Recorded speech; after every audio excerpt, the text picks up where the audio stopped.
Hello mga lods! Naata diri sa ato ang garden. Naata diri nagtan-aw kung unsa nakataas ang atong gitanom nga mais dinhing dapita.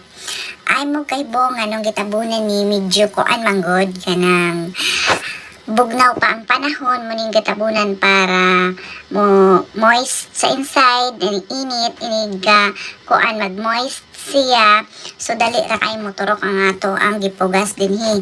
Kinito da atong gipugas dinhi is mais ni siya.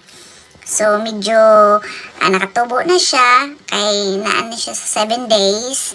Naan na siya yung mga niturok, dali raman kay siya nanurok mga loads na kita. Medyo taas-taas na siya ang iyang turok gyud na niya.